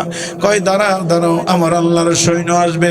এই বলতে বলতে বলতে বলতে বলতে বলতে আল্লাহর সৈন্য এসে গেল, একদম কালো মেঘ আকারের সৈন্য চলে এসেছে। কিছুই আসে নাই, ছোট্ট ছোট্ট মশার দল আল্লাহ পাঠিয়েছে। মশার কোনো দাম আছে নাকি? একটা থাপ্পড় মারলে মশার কোনো খবর নাই। আপনার কাছে যদি আমি ঢাকা থেকে এসে বলি আজকের মাহফিলের আমি প্রধান বক্তা, আপনাকে 1 লক্ষ মশার ডানা আপনাকে দেওয়া হবে, আপনি আমাকে কিছু টাকা দেন, প্রধান অতিথি আমারে কিছু টাকা দিবে নাকি? সভাপতি সাহেব দিবে নাকি? কেউ দিবে না, কেউ দিবে না। বলবে হুজুর তো আসে নাই, একটা পাগল আসছে, পাগলের আবার মাথাও খারাপ হয়েছে, ওনারে নাকি আবার টাকা দেওয়া হবে, নিয়ে আসছে মশার ডানা, ওটার কোনো দাম নাই, দাম নাই। আমার আল্লাহ ওই মশারে পাঠালেন, ওই মশা পাঠালেন, ওই মশাগুলো নমরুদের এক একজন সৈন্যর মাথায় পড়ে ওই আবাবিল পাখির মতো, আর ওই সঙ্গে সঙ্গে জমিনের মধ্যে লুটে পড়ে যায়। এরকম করতে করতে একটা প্রতিবন্ধী মশা, প্রতিবন্ধী ল্যাংড়া মশা, মশা বলল, আল্লাহ আমি প্রতিবন্ধী, আমি জানি আমার কোনো দাম নাই, আমার কোনো দাম নাই, আমার কোনো দাম নাই, কিন্তু আমি একটা দায়িত্ব পালন করতে চাই। আমি ল্যাংড়া মশা, প্রতিবন্ধী মশা হইয়া আমি নমরুদকে একটু উচিত শিক্ষা দিতে চাই। কারণ নমরুদ যিনি যার সাথে বেয়াদবি করেছে, একটু জোরে সরে আওয়াজ করে বলেন না তিনি কে? আয় আল্লাহ করার সাহস দেখিয়েছে। আয় রব্বুল আলামিন, ছাড় দেওয়া যাবে না, কোনোভাবেই ছাড় দেওয়া যাবে না, ছাড় দেওয়া যাবে না। বলে কিভাবে তুমি আবার শিক্ষা দিবা? কয় আল্লাহ আপনি পারমিশন দেন। আল্লাহ বললেন যাও রে ল্যাংড়া মশা, প্রতিবন্ধী মশা, তোমাকে আমি অর্ডার দিলাম, পারমিশন দিলাম। ওই প্রতিবন্ধী মশা নাক দিয়ে ঢুকেছে জানেন আপনারা, মাথার মধ্যে গিয়ে কামড় শুরু করেছে, মাথায় থাপড়ায়, মাথায় থাপড়ায় ভালো লাগে, আরো জোরে থাপড়ায় ভালো লাগে, আরো জোরে থাপড়ায় ভালো লাগে। এবার পায়ের জুতা নিয়ে বাড়ি শুরু করেছে, জুতা দিয়ে মারে তাও ভালো লাগে, আরো জোরে মারে আরো ভালো লাগে। এরকম করতে করতে যাদের মারার দায়িত্ব ওরা বেশি একবারে অস্থির হয়ে গেছে। এইভাবে সারাক্ষণ একজনের মাথায় মারা যায় নাকি? এই করতে করতে ওই যে ঢেকির গুঁড়া মোনাই আছে না, মোনাই, ওই ধরনের একটা জিনিসের কথা এসছে কিতাবগুলোতে। ওরকম একটা জিনিস নিয়ে এসে এইভাবে নমরুদের মাথার মাঝখানে বাড়ি দিয়েছে। মাঝখানে বাড়ি দেওয়ার পরে নমরুদের মাথা দুই ভাগ, মশা ফো করে পড়ে আল্লাহর কাছে যায়। একটু জোরে বলা যাবে কি আল্লাহু আকবার? এই জন্য আল্লাহ বললেন আমি ছাড় দেই, ছেড়ে দেই না। আল্লাহু আকবার। এই জন্য নমরুদের উত্তরসূরিরা আমার ওই আল্লাহ কিন্তু এখনো চোখ বন্ধ করে নাই, আল্লাহ কিন্তু ঘুমিয়ে যায় নাই, আল্লাহ রব্বুল আলামিন কিন্তু তার ডিউটি কিন্তু বাদ দেয় নাই। আমার আল্লাহ কিন্তু সদা জাগ্রত। আল্লাহ হলেন হাইয়্যু ওয়াল কাইয়্যুম, আল্লাহ হলেন রহমান এবং রহিম, আল্লাহ হলেন গফফার এবং সাত্তার, আল্লাহ হলেন জব্বার এবং রাজ্জাক। আল্লাহ রব্বুল আলামিন হাইয়্যু ওয়াল কাইয়্যুম, চিরঞ্জীব এবং চিরস্থায়ী। ওই আল্লাহর কোনো লয় নাই, আল্লাহর কোনো ক্ষয় নাই।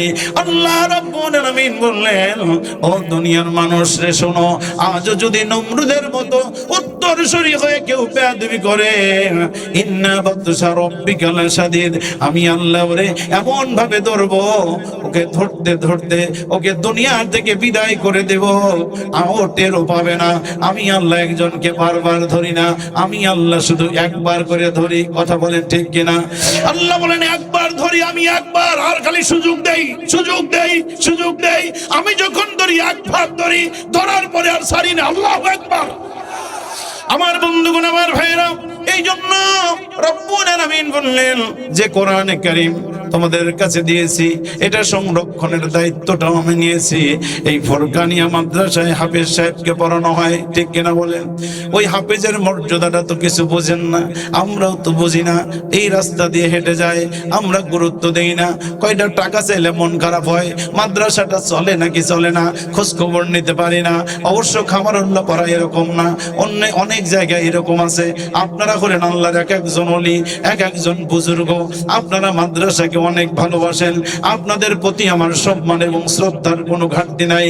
কিন্তু এরকম মানুষ দুনিয়ার মধ্যে অভাব নাই, ছাত্রটার কোনো খোঁজ নেয় না। কিন্তু আমার বিশ্ব নবী বললেন ও দুনিয়ার মানুষ, যেই জায়গায় ফরকানিয়া মাদ্রাসায় কোরআন পড়ানো হয়, এটা তো কোনো সাধারণ জায়গা নয়।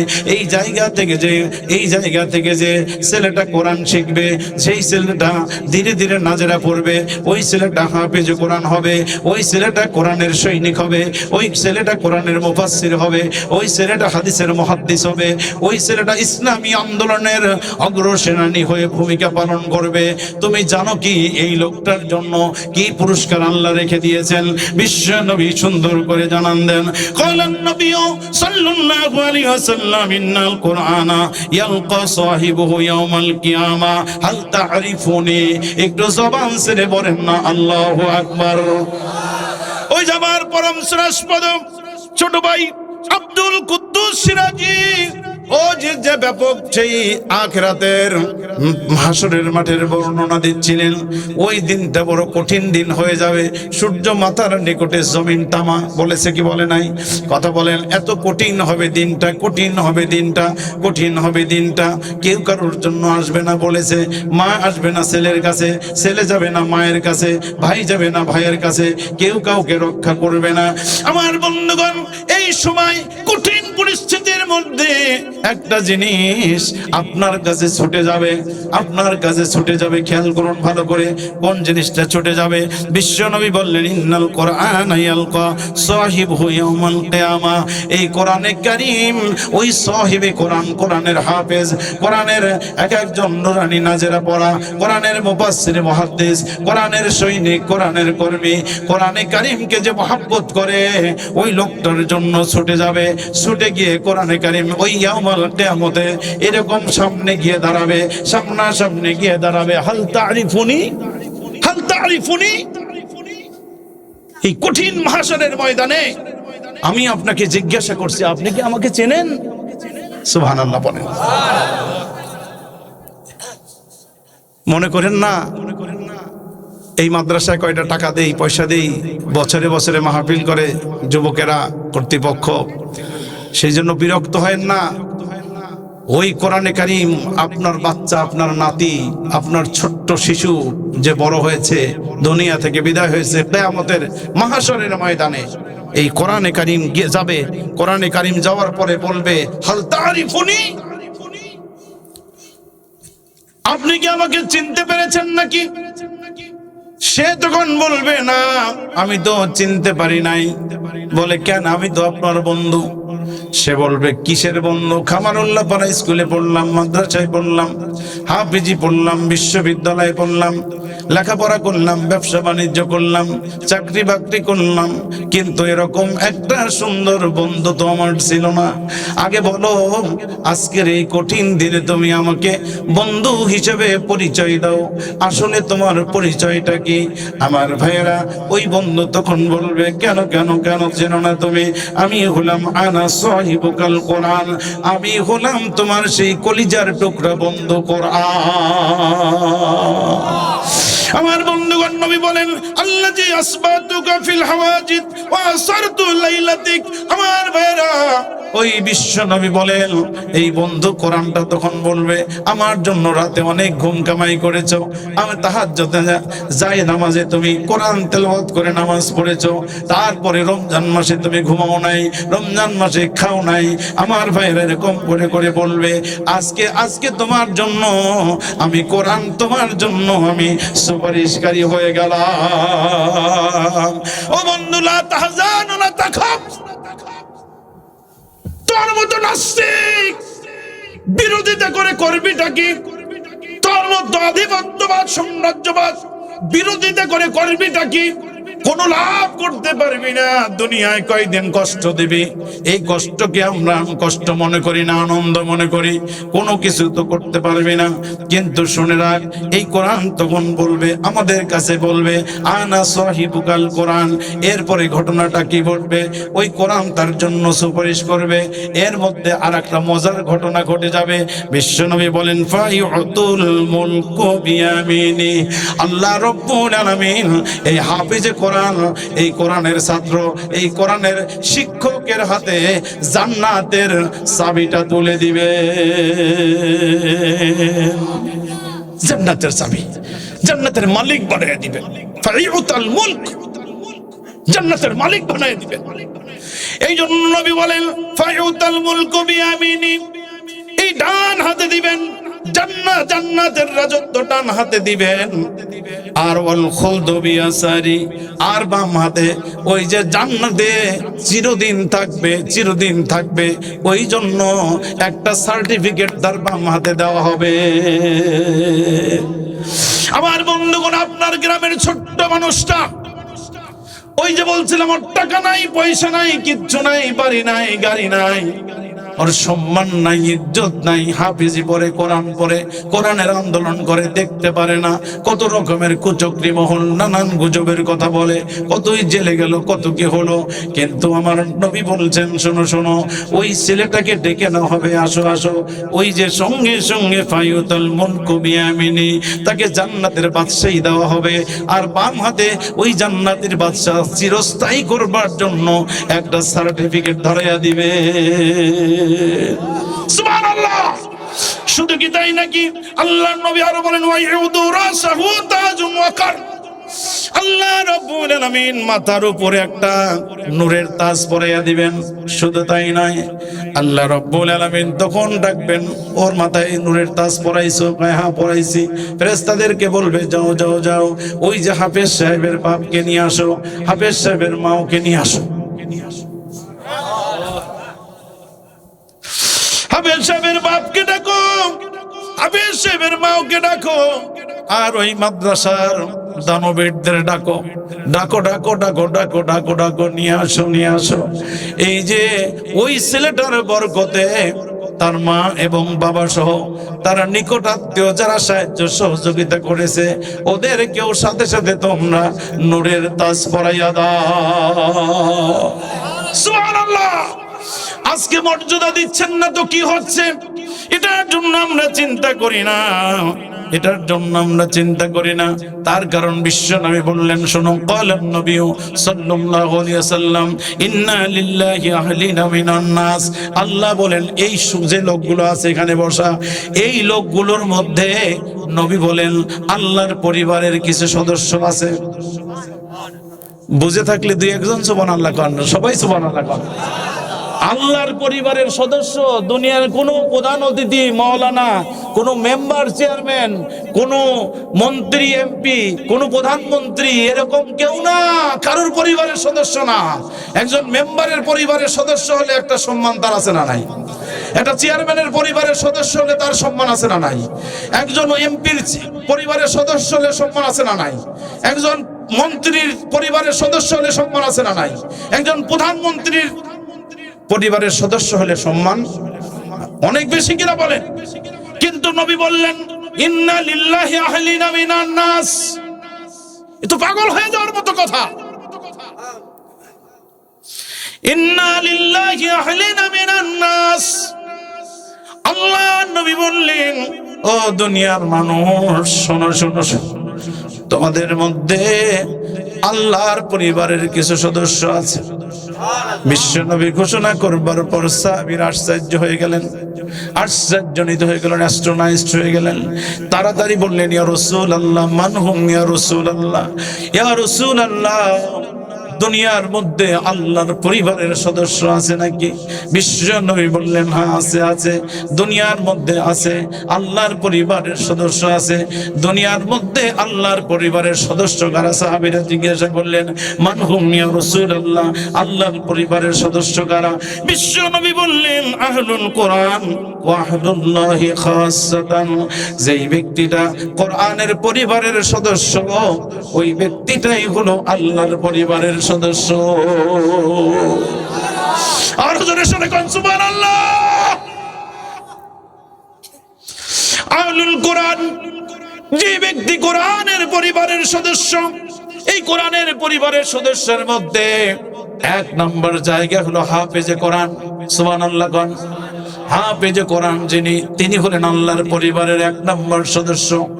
এরপরে কোরআনকে যে মহব্বত করে, তিনি হলেন দুই নম্বর সদস্য। এরপরে কোরআনের জন্য আন্দোলন করে, সংগ্রাম করে, তিনি হলেন তিন নম্বর সদস্য। এরপরে কোরআনের জন্য নিজের আত্মহুতি দেয়, শাহাদাত বরণ করে ফাঁসির মঞ্চে যায়। এরাও হলো কোরআনে কারিমের ভাষায়, বিশ্ব নবীর ভাষায়, এই লোকগুলো হলো সরাসরি আল্লাহর পরিবারের সদস্য।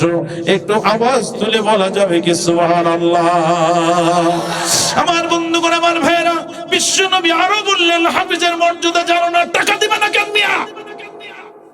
তোমার বাড়ি করো, তোমার ঘর করো, তুমি রাস্তা করো, তুমি সব করতে পারো, তুমি তোমার পরিবার চালাইতে পারো, কিন্তু যারা দুনিয়া থেকে বিদায় হয়ে গেল, তাদের নামে টাকা দাও না, পয়সা দাও না। কেন দাও না? কে তোমাকে বখিল করলো? ইয়া আইয়ুহাল ইনসানু মা গাররাকা বিরাব্বিকাল কারীম। কে তোমাকে বখিল করে রেখেছে? তাড়াতাড়ি করে কৃপণতাটা ছেড়ে দাও, কৃপণতাটা ছেড়ে দাও, কৃপণতাটা ছেড়ে দাও। কারণ হাফেজের মর্যাদা কত জানো নাকি? ক্বালান নবী সাল্লাল্লাহু আলাইহি ওয়াসাল্লাম, ইউকালু লিসাহিবিল কোরআন, এ কোরআন পড়তে কি ওয়ারাত্তিল কামা কুনতা তুরাত্তিলু ফিদ দুনিয়া।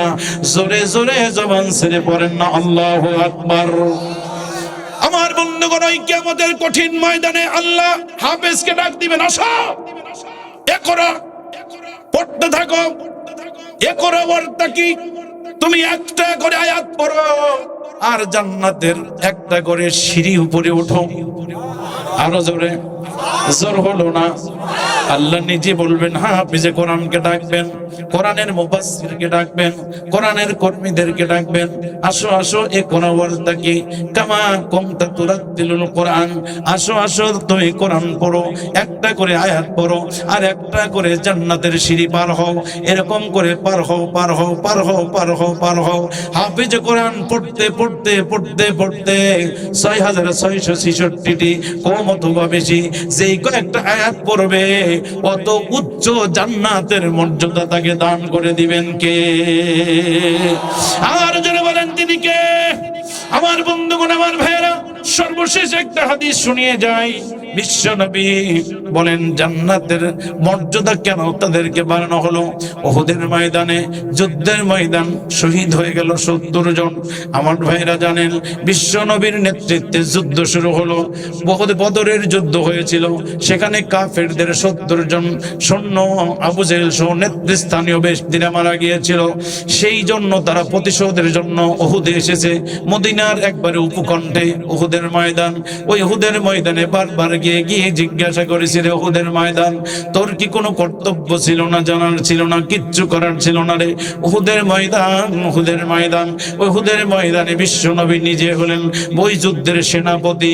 ওই কাঙ্গালেরা জানে না, এই জন্য নবীকে নেতা বললে ওরা কি করে? ওরা গালমন্দ করে, ওরা নানান ভাষায় গালি দেয়। কিন্তু জালিম গুলো জানে না, ওই ফাসিক গুলো জানে না, ওই নাস্তিক গুলো জানে না যে আমার নবী একটা দুইটা নয়, ওই আমার নবী 27টা যুদ্ধের প্রধান সেনাপতি ছিলেন। জবান ছেড়ে কন্যা সুবহানাল্লাহ। আমার নবী উহুদের ময়দানে যুদ্ধের সেনাপতি, উহুদের ময়দানে যুদ্ধের সেনাপতি। আল্লাহ নবীকে রক্ষণাবেক্ষণ করবার জন্য 9 জন সাহাবী ঘেরাও করেছেন, ঘেরাও করে রেখেছেন। কয়জন সাহাবী? 9 জন। এমন ভাবে তীর নিক্ষেপ শুরু হলো। যুদ্ধের প্রথম পর্যায়ে তো জয় আপনারা জানেন, ছোট্ট একটা ভুলের কারণে কাফেরদের ব্যাপক সারাশি আক্রমণ মুমিনদের উপরে। আমার ভাইরে কিছু সময়ের জন্য মুসলমানরা ছত্রভঙ্গ হয়েছে, পরিস্থিতি সামাল দিতে পারছেন না।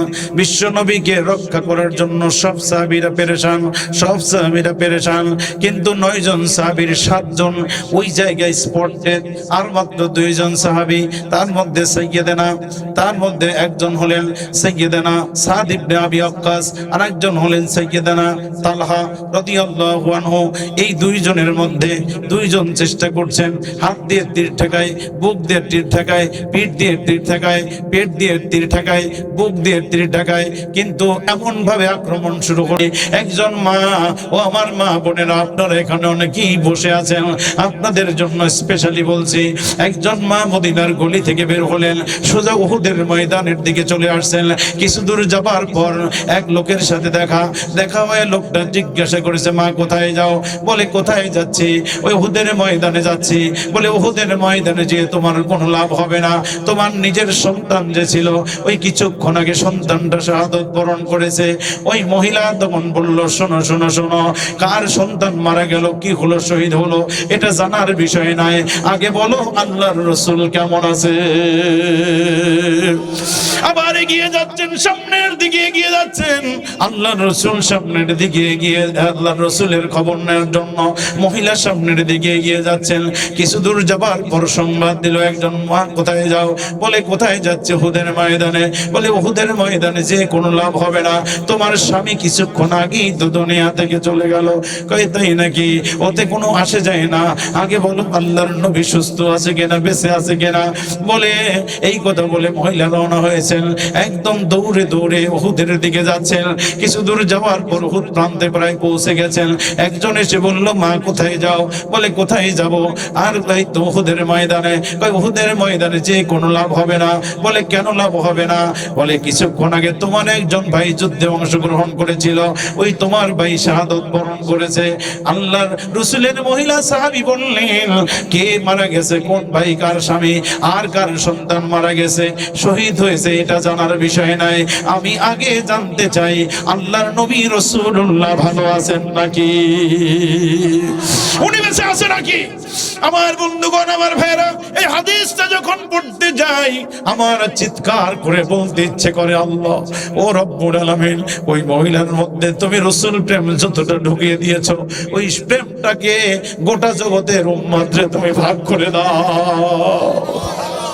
আমার ভাইরা, ওই মা দৌড়ে গিয়ে বিশ্ব নবীর ঠিক কাছে চলে গেলেন। বিশ্ব নবীর তখন জ্ঞান ফিরে এসেছে। বিশ্ব নবীর কাছে গিয়ে বললেন, ইয়া রাসূলুল্লাহ, ইয়া হাবিবাল্লাহ, সন্তান হারা যন্ত্রণা আমার বুকে, স্বামী হারানোর ব্যথা আমার কলিজায়, ভাই হারানোর ব্যথা আমার হৃদয়ে, কিন্তু আমি তাতে কোনো আসে যায় না। আমি উহুদের ময়দানে এসে যখন বুঝতে পেরেছি, দেখতে পেলাম আল্লাহর নবী বেঁচে আছেন। আল্লাহর নবী বেঁচে থাকা মানে আমার আপনজনেরা যেই মারা যাবে আমার কিছু আসে যায় না। এই জন্য নবী বললেন, লা ইয়ামিনু আহাদুকুম হাত্তা আকুনা হাব্বা ইলাইহি মিন ওয়ালিদিহি ওয়া ওয়ালাদিহি ওয়ান নাসি আজমাইন। কেউ যদি, রাসূল বললেন, ততক্ষণ পর্যন্ত তোমরা নিজেদেরকে মুমিন হিসেবে দাবি করতে পারো না যতক্ষণ না তোমার ভাই, তোমার বোন, তোমার ছেলে, তোমার পুত্র, এমনকি তুমি নিজে তামাম পৃথিবীর মানুষের চাইতে নবীকে ভালোবাসতে না পারবে, ততক্ষণ পর্যন্ত তোমরা মুমিন হতে পারবে না।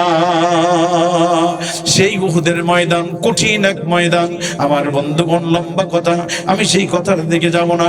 70 জন সাহাবী দুনিয়া থেকে বিদায় হয়ে গিয়েছে। তাদের সবাইকে এরকম একটা জায়গায় দাফন করা হয়েছে।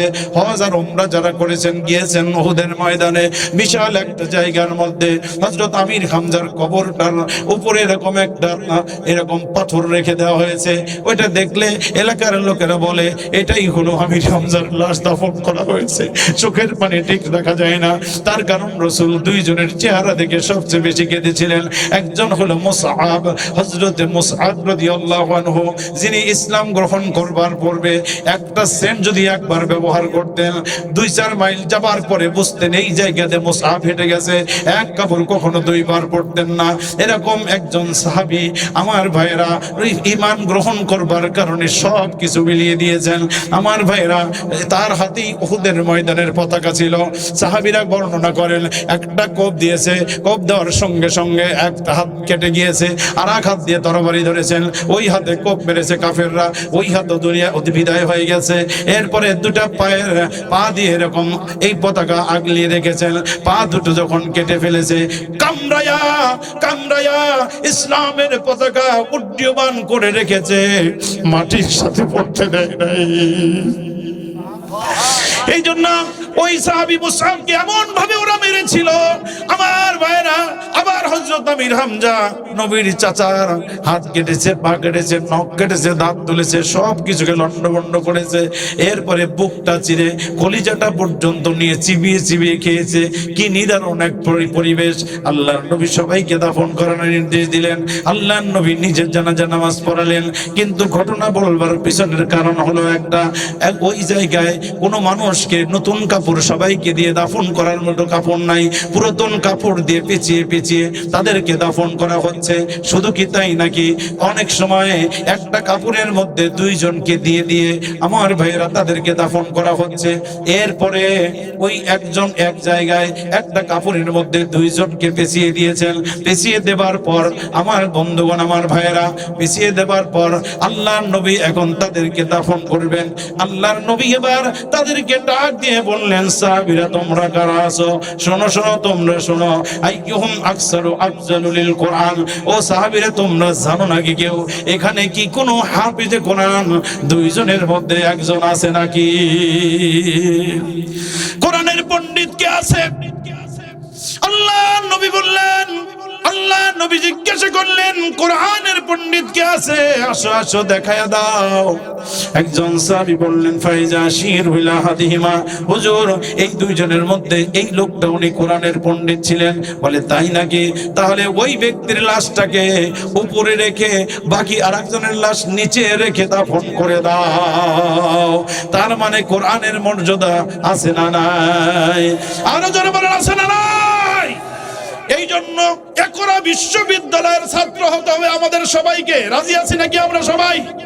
আল্লাহকে একটু হাত তুলে দেখাই সবাই, লিল্লাহে তাকবীর। আল কোরআনের আলো, আল ইসলামের আলো, নারায়ে তাকবীর। বিশ্ববিদ্যালয়ের ছাত্র আমরা হতে চাই। আল্লাহর নামে বিশ্ববিদ্যালয়ের ছাত্র যদি হতে পারি, তাহলে আমাদের জন্য এই সমস্ত উপঢৌকনগুলো আছে। আমার ভাইরা,